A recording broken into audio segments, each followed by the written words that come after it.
halftime ends, you're down 15 against a team that you should be beating easily. What do you tell the players?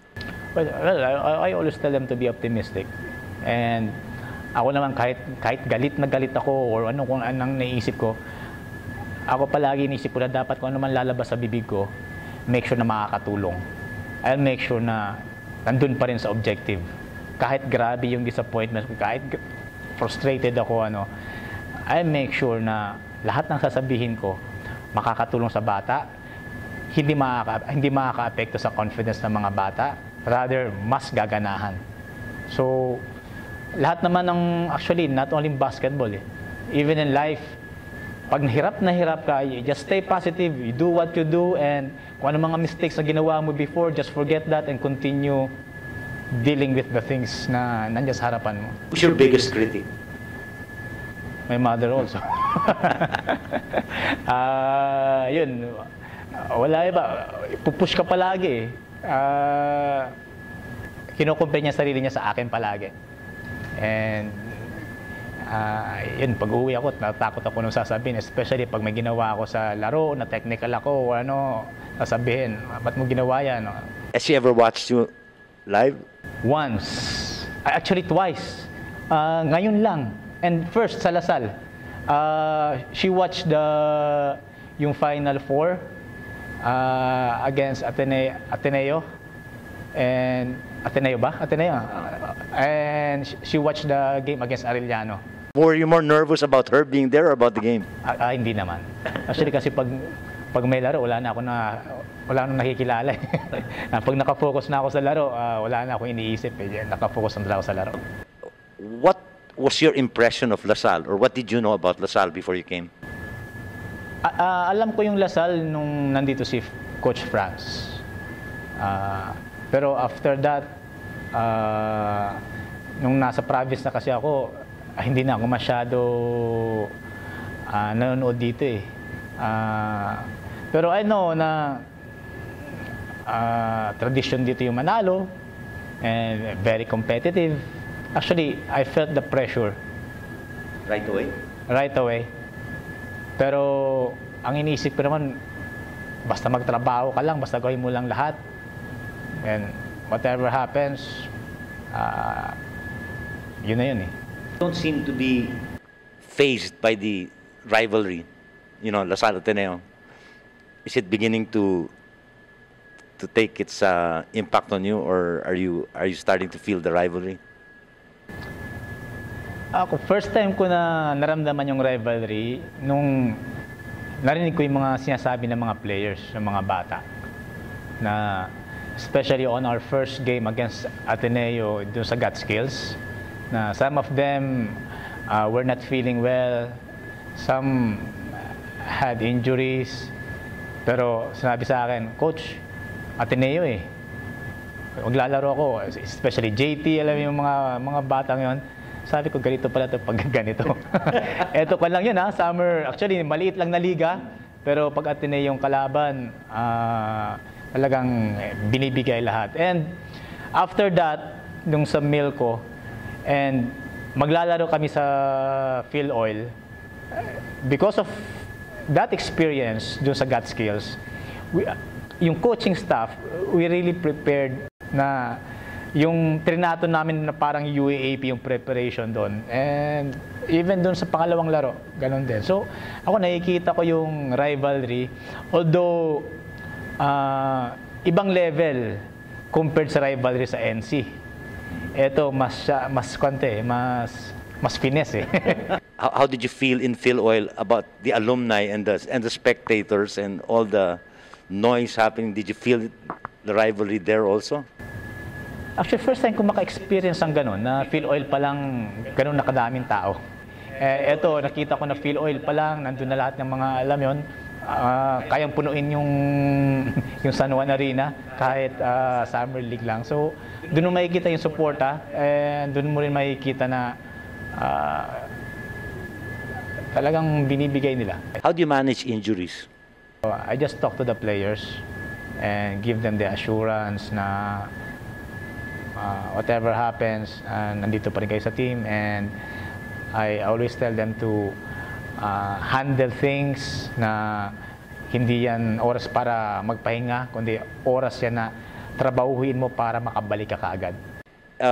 Just an example, when JT or Jeron Teng went down in Philoil, and how were you able to get the team to step up and make up for his absence?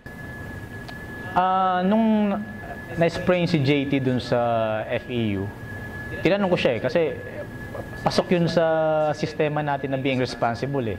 Kasi sabi ko sa kanya, kaya mo maglaro? Kaya ko, coach. Gusto ko maglaro? Gusto ko maglaro, coach. Pero kahit alam ko na, kahit nakikita ko na may hirapan, pero gusto ko si mangyari na on his own, siya magsabi na, coach, hindi ko kaya. Or, coach, ipahinga mo ako. Which is, ganun naman ginawa namin, na against Ateneo, nung nag-struggle siya na mismo nagsabi na, coach, ilabas mo na ako kasi hindi ko talaga kaya eh. So, dun nila makikita na, yung sabi ko, ayaw ko magdikta eh, na on their own, kailangan nilang ma-realize na makakatulong pa bang ginagawa ko o hindi.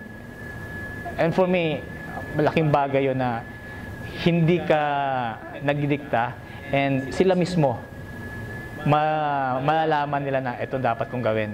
So, on their own. And I forgot to mention sa sistema natin na yung pagiging spontaneous. Pagiging spontaneous na actually laro eh, basketball eh. So, you do whatever you do, pero pag wala na, then balik ka doon sa sistema. And yun naman, yung sabi ko kay JT, na sabi ko, maglalaro ka? O sige, maglaro ka. Coach, hindi ko kaya? O sige, umupo ka. Pero, yun nga, approach ko nga na passive na, JT, ito yung mga options natin Ito, na, in a way, hindi ko dinidirekta, pero pinapakita ko sa kanya sinasabi ko sa kanya yung mga options. Na, yun nga, on his own, siya nila magsabi na, coach, you have to sit me down. One of the biggest comments of a lot of alumni is how Ben Embara is playing. And some are saying we're relying too much on him. Do you agree with that? Hindi tayo nag-rely sa kanya. Yung place natin kasi, yung mga we have lots of schemes. And yung schemes natin equal yun. May schemes for bigs, may schemes for the smalls. Nagkakataon lang na talaga na during the execution of the plays, nag-e-end up kay Ben. And sometimes also, ginagawa natin decoy, nag-start tayo sa kanya, and nag-e-end up tayo sa mga small man. Kaya lang, in terms of, kung pag-usapan kasi natin si Ben, madami siyang points na hindi natin binigay sa kanya kaagad. Karamihan ng puntos niya, offensive rebounds, or sa nag-steal, we executed our defense, we created turnovers, sa kanya nag-end up. So, siya nakakapuntos. So, palagi ko naman sinasabi sa mga bata na equal opportunity tayo eh. Na lahat tayo dito, equal dito. Kaya lang, nagkakataon lang ng ganun lang talaga. It's like a big brother for us, you know. He have us not just in the court but also out of the court, and he really gives us advices and always teaches about being good human being first before being basketball player and students. Coach, you have a lot of firsts. You know that you have a chance to be the first back-to-back NCAA UAP champion coach. You're one of the youngest coaches to coach LaSalle. You're the first non-LaSalle alumni coach in the UAP.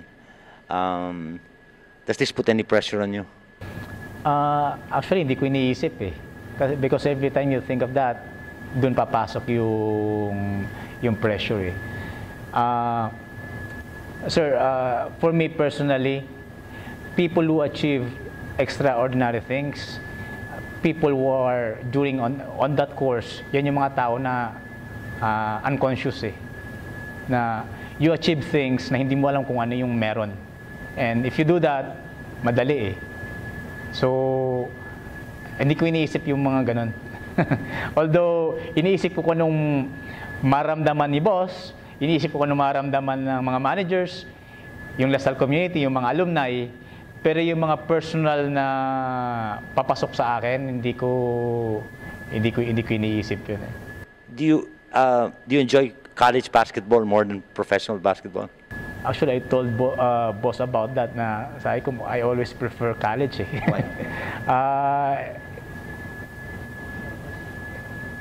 Pure basketball.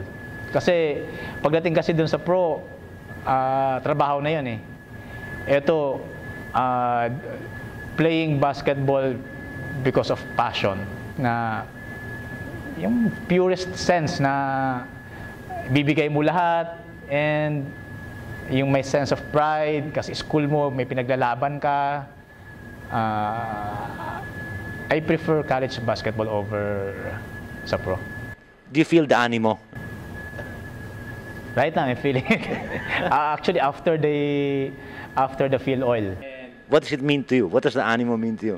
Well, sa akin, na-mention ko nga sa inyo, sir, kahit saan ako pumunta, daming lumalapit sa akin, tapos magpapakilala na, sir, alumnus ako ng coach, alumnus ako ng LaSalle, batch ganito ako, and doon mo makikita na it's a big responsibility. Because lots of people, alam niyo, mararamdaman nila during the UAP, nakarely sa kung anong gagawin natin this season eh. So you feel the animo already? Aramdaman ko na, sir, kaya that's why yung nagpalagay na ako ng countdown doon sa kitchen na sabi ko, right now, dapat maramdaman na natin yung season, dapat maging aware na tayo kung anong meron. Would you like to give a message to your players? Let's continue working hard and huwag tayong mabore.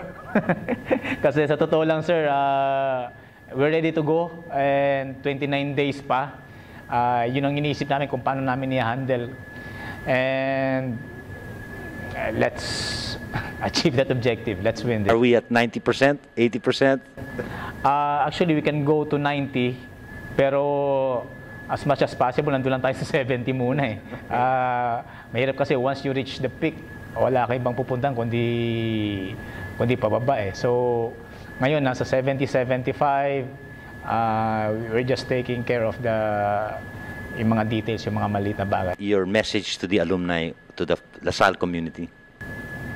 To all the alumni, thank you very much for supporting us during the Field Oil. We are asking you again to support us, this UAP. Ito yung Mother League natin, ito yung pinaka-importante. And rest assured that we're going to do our best, and whatever it takes, we'll try our very best to get that championship. Coach, thank you very much. It's really been a wonderful, wonderful time listening to Coach Aldin Ayo, the person, not just the coach. And thank you very much for everything you're doing for the team. And wishing you all the best. Thank you very much also, sir, for this opportunity. Thank you.